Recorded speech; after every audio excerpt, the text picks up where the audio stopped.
Bismillahirrahmanirrahim. Assalamualaikum warahmatullahi wabarakatuh. Alhamdulillah, alhamdulillahilladzi arsala rasulahu bil huda wa dinil haq liyudhhirahu ala dini kullih wa kafa billahi syahida. Asyhadu an la ilaha illallah wa asyhadu anna Muhammadan abduhu wa rasuluh alladzi la nabiyya ba'dah. Amma ba'du. Alhamdulillah, puji serta syukur kita senantiasa panjatkan kehadirat ilahi Rabbi yang dimana atas rahmat dan rahimnya Allah sampai detik ini kita masih diberikan kesehatan oleh Allah Subhanahu wa Ta'ala. Kesehatan yang kita rasakan pada saat ini tidak ada lain adalah merupakan bentuk kasih sayang Allah yang tujuannya adalah untuk mengabdikan diri, tunduk, patuh, beribadah kepada Allah Subhanahu wa Ta'ala. Barangkali pada kesempatan kali ini atau pada saat ini ada saudara-saudara kita, sahabat-sahabat kita yang sedang mengalami sakit, maka kita doakan mudah-mudahan saudara-saudara kita, sahabat-sahabat kita yang sedang dalam keadaan sakit, mudah-mudahan Allah segera menyembuhkan sehingga mereka bisa kembali untuk beribadah kepada Allah Subhanahu wa Ta'ala. Amin ya Allah ya Rabbal Alamin. Anak-anakku yang dirahmati oleh Allah Subhanahu wa Ta'ala, pada kesempatan kali ini insya Allah kita akan membahas masih di seputar bab 1 ya, yaitu tentang akidah Islam. Nah, apa yang akan kita bahas? Terlebih dahulu kita lihat peta konsep. Ya. Di sini ada peta konsep.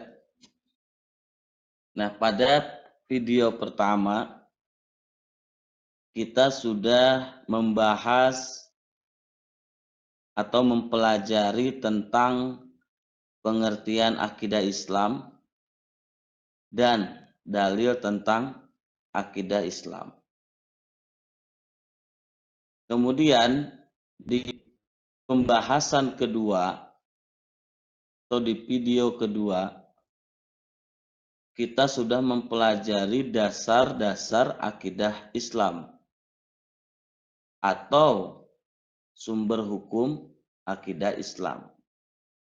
Nah, untuk pertemuan kali ini insya Allah kita akan membahas tentang tujuan mempelajari akidah Islam.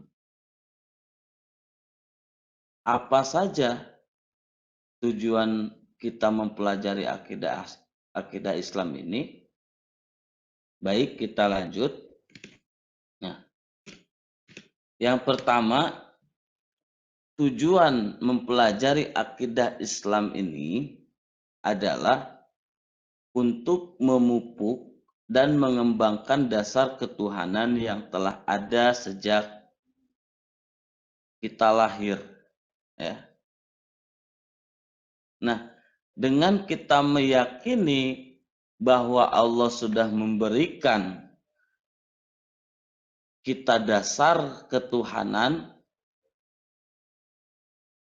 sejak lahir, ya, maka kita akan senantiasa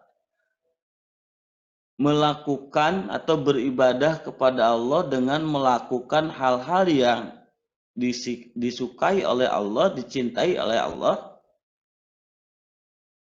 dan kita akan senantiasa menghindari hal-hal yang dibenci oleh Allah Subhanahu wa taala, agar kita termasuk ke dalam golongan orang-orang yang diridhoi oleh Allah Subhanahu wa taala. Apa buktinya bahwa Allah sudah memberikan dasar ketuhanan kepada kita? Nah, ini difirmankan oleh Allah di dalam Al-Qur'an surat Al-A'raf, ya. Di sini Allah berfirman, A'udzu billahi minasyaitonir rajim. Wa id akhadha rabbuka min bani adama min duhurihim dzurriyyatahum wa ashhadahum ala anfusihim alastu birabbikum qalu bala syahidna an taqulu yaumal qiyamati inna kunna an hadza ghafilin. Jadi Allah berfirman yang artinya, dan ingatlah ketika Tuhanmu mengeluarkan dari sulbi atau tulang belakang anak cucu Adam, keturunan mereka, dan Allah mengambil kesaksian terhadap roh mereka seraya berfirman, bukankah aku ini Tuhanmu? Mereka menjawab, betul, engkau Tuhan kami. Kami bersaksi. Kami melakukan yang demikian itu agar di hari kiamat kamu tidak mengatakan sesungguhnya ketika itu kami lengah terhadap ini. Ya. Jadi di sini Allah sudah memberikan kita dasar, ya, dasar ketuhanan. Dan dari sejak kita lahir, ya, kita sudah dibekali konsep ketuhanan ini oleh Allah Subhanahu wa taala, dan kita sudah berjanji kepada Allah Subhanahu wa taala. Ya.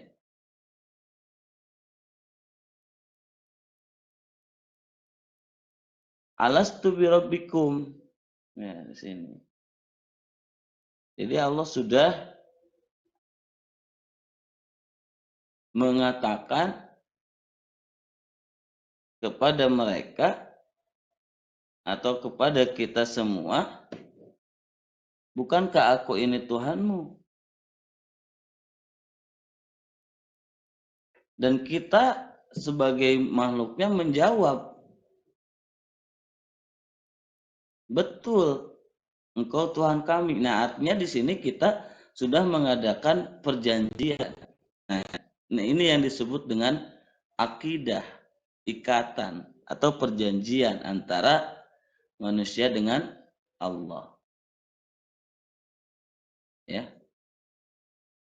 Ini bukti bahwa kita sudah dibekali oleh Allah dasar ketuhanan dari kita di dalam rahim. Ya. Kita sudah mengadakan perjanjian oleh Allah dengan Allah Subhanahu wa taala. Paham ya sampai di sini? Ya, mudah-mudahan paham. Baik, kita lanjut. Yang kedua, tujuan kita mempelajari akidah Islam ini adalah untuk menghindarkan diri dari kemusyrikan. Ya. Ketika kita sudah tahu bahwa Allah sudah memberikan atau membekali kita dasar ketauhidan, dan kita sadar, maka tujuan yang lain adalah untuk menghindarkan diri kita dari kemusyrikan. Ya. Karena memang kemusyrikan ini sangat dibenci oleh Allah Subhanahu wa taala. Ya, begitu anak-anakku. Sehingga apabila ada di antara kita sebagai hambanya melakukan kemusyrikan, Allah sangat murka.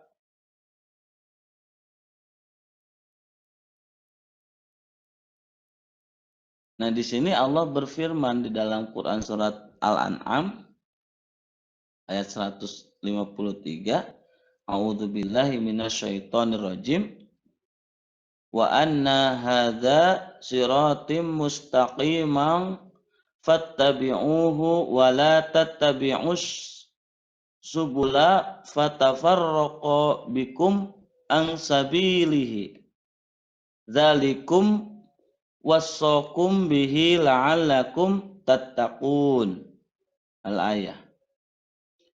Dan sungguh inilah jalanku yang lurus, maka ikutilah. Jangan kamu ikuti jalan-jalan yang lain yang akan mencerai-beraikan kamu dari jalannya. Demikianlah dia memerintahkan kepadamu agar kamu bertakwa. Ya, jadi ini Allah sampaikan kepada kita agar kita tidak tersesat. Makanya perbanyak doa kita kepada Allah. Ya, dalam salat pun kita sering membacakan surat Al-Fatihah, Ihdinas Siratal Mustaqim.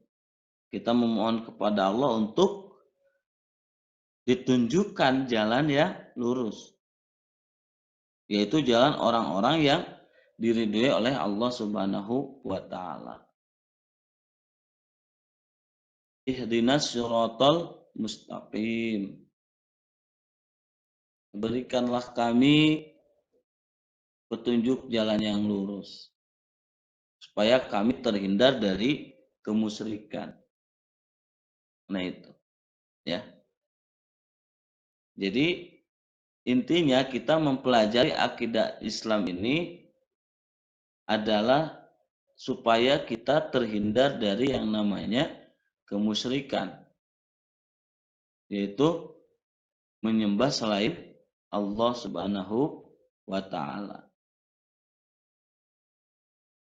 Sudah jelas ketika kita menyembah selain kepada Allah Subhanahu wa taala, di sini Allah mengatakan bahwa dan sungguh inilah jalanku yang lurus. Ya.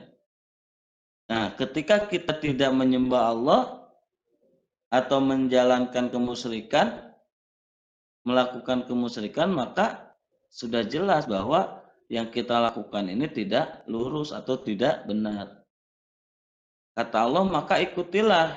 Jangan kamu ikuti jalan-jalan yang lain. Nah, ini jalan-jalan yang lain ini adalah jalan-jalan kemusyrikan. Ya, yang akan mencerai-beraikan kamu dari jalannya. Maksudnya di sini adalah jalan Allah Subhanahu wa taala. Nah, itu ya. Jadi yang kedua adalah tujuan kita mempelajari akidah Islam ini adalah untuk menghindarkan diri dari kemusyrikan. Baik, kita lanjut. Yang ketiga, nah, tujuan mempelajari akidah Islam yang ketiga adalah untuk menghindarkan diri dari pengaruh akal pikiran yang menyesatkan. Nah, sekarang kan banyak ya, ada aliran-aliran tertentu yang mempengaruhi akal pikiran manusia yang berkedok agama. Ya, banyak terjadi hal-hal yang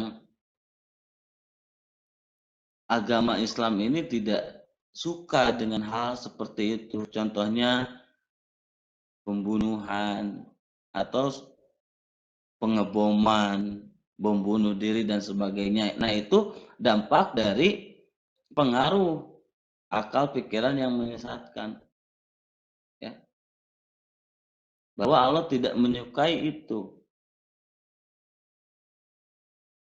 Ya, oleh karena itu maka perlu kita memperkuat akidah kita, ya. Perlu kita perkuat lagi akidah kita supaya tidak mudah dipengaruhi oleh akal-akal pikiran yang menyesatkan. Nah, manusia diberi kelebihan oleh Allah Subhanahu wa taala dari makhluk lainnya berupa akal pikiran, pendapat-pendapat atau faham-faham yang semata-mata didasarkan pada akal manusia. Kadang-kadang menyesatkan manusia itu sendiri. Oleh karena itu, akal pikiran perlu dibimbing oleh akidah Islam agar manusia terhindar dari kehidupan yang sesat. Nah, ini ya. Jadi akal pikiran yang dibekali oleh Allah kepada kita ini perlu dibimbing. Dibimbingnya oleh apa? Tentu dengan dasar tadi, dengan dasar-dasar akidah Islam, yaitu Al-Quran dan Sunnah. Supaya apa? Supaya pemikiran kita ini tidak sesat. Ya, makanya Allah memerintahkan kepada kita semua untuk ikuti jalanku, kata Allah. Jangan mengikuti jalan yang lain, karena jalan yang lain itu adalah jalan yang sesat.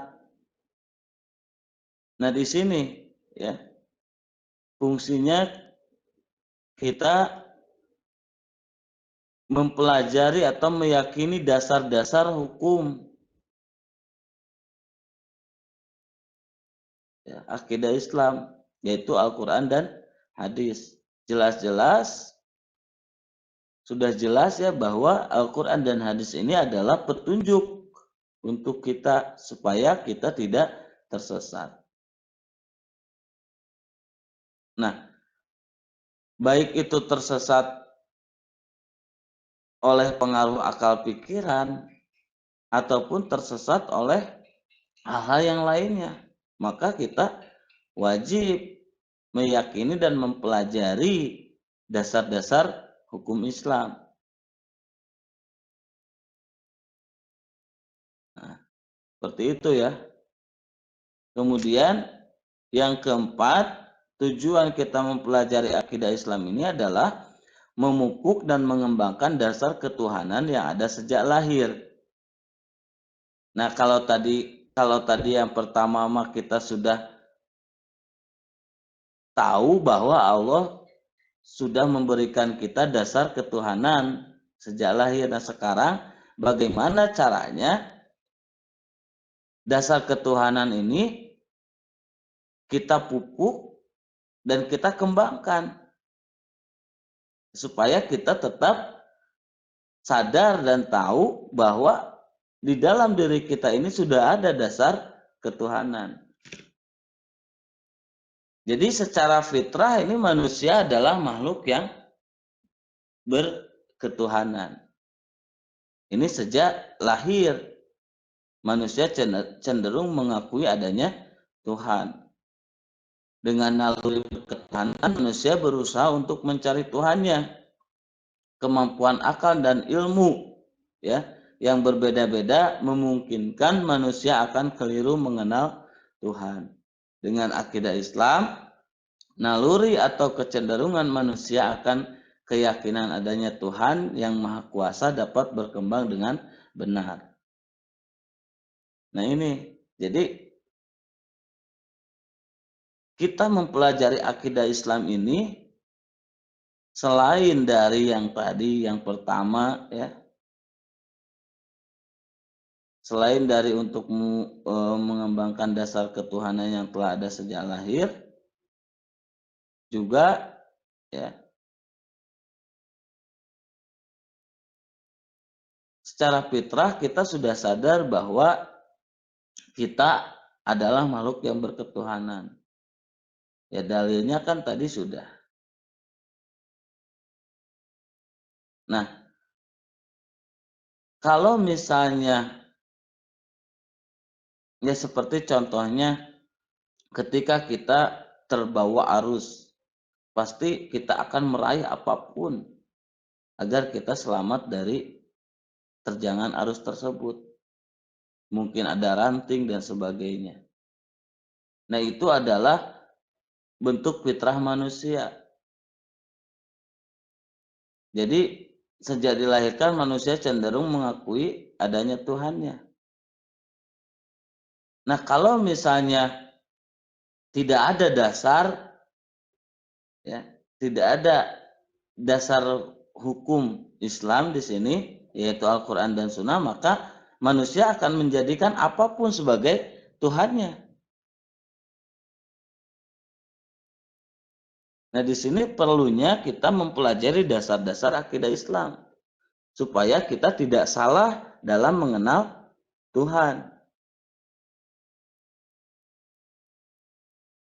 Nabi Ibrahim alaihissalam dulu sebelum mengenal Allah, maka Nabi Ibrahim pada saat itu mencari-cari Tuhannya. Matahari, pertama matahari dianggap sebagai Tuhan. Maka ketika matahari terbenam, Nabi Ibrahim berpikir, kok Allah menghilang, bulan dan sebagainya. Akhirnya Allah yakinkan dengan wahyunya. Nah, begitu juga dengan kita sebagai manusia atau makhluk Allah. Ketika kita salah, ya, karena manusia ini sudah diberikan fitrah, ya, dengan diberikan naluri, ya, naluri ketuhanan. Nah, kalau misalnya tidak ada bimbingan dalam hal kita mencari atau mengembangkan naluri ketuhanan ini, maka tentu kita akan tersesat. Banyak orang-orang yang menganggap bahwa berhala itu sebagai Tuhan, matahari itu sebagai Tuhan, pohon juga dijadikan sebagai Tuhan atau disembah, termasuk kuburan-kuburan juga banyak orang yang menyembah. Artinya, nah, di sini kita perlu bimbingan dari wahyu Allah, bimbingan dari Al-Quran, agar kita tidak menjadi manusia-manusia yang tersesat. Baik, kita lanjut yang selanjutnya. Nah, ini nomor 5, menghindarkan diri dari pengaruh akal pikiran yang menyesatkan. Jadi manusia ini diberi kelebihan oleh Allah Subhanahu wa taala dari makhluk lainnya, berupa akal pikiran, pendapat-pendapat atau paham-paham yang semata-mata didasarkan atas akal manusia. Kadang-kadang menyesatkan manusia itu sendiri.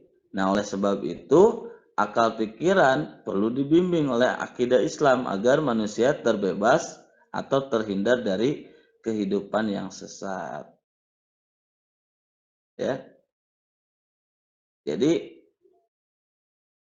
kalau misalnya karena manusia itu diberikan naluri ketuhanan, ya, dan kemudian diberikan pikiran, akal, pendapat atau paham-paham yang semata-mata didasarkan atas akal manusia ini kadang-kadang menyesatkan manusia itu sendiri. Nah, oleh sebab itu fungsi dari mempelajari akidah Islam ini agar akal pikiran kita ini dibimbing, ya, oleh akidah Islam supaya tidak terjerumus ke dalam kesesatan atau kemusyrikan. Nah itu ya anak-anakku semuanya, tujuan kita mempelajari akidah Islam ini diantaranya adalah yang pertama untuk memupuk dan mengembangkan dasar ketuhanan yang telah ada sejak lahir. Ini dalilnya. Kemudian yang kedua ini untuk menghindarkan diri dari kemusyrikan, dalilnya juga ada. Yang ketiga untuk menghindarkan diri dari pengaruh akal pikiran yang menyesatkan. Dan kemudian yang keempat memupuk dan mengembangkan dasar ketuhanan yang sudah ada. Kemudian yang terakhir adalah menghindarkan diri dari pengaruh akal pikiran yang menyesatkan. Baik, itu saja anak-anakku ya yang dapat Bapak sampaikan pada kesempatan kali ini atau pada video kali ini. Mudah-mudahan dapat difahami dan mohon maaf apabila dalam penyampaian yang Bapak sampaikan ini ada kesalahan atau kesalahan dari bacaan atau penjelasan yang salah. Kesalahan ini adalah mutlak dari kelalaian Bapak sendiri dan kebenaran hanya milik Allah Subhanahu wa taala. Baik, itu saja anak-anakku, mudah-mudahan Allah ridho kepada kita semua. Aku qouli hada wa astagfirullah li wa lakum. Rabbana atina fid dunya hasanah wa fil akhirati hasanah wa qina adzabannar. Wassalamualaikum warahmatullahi wabarakatuh.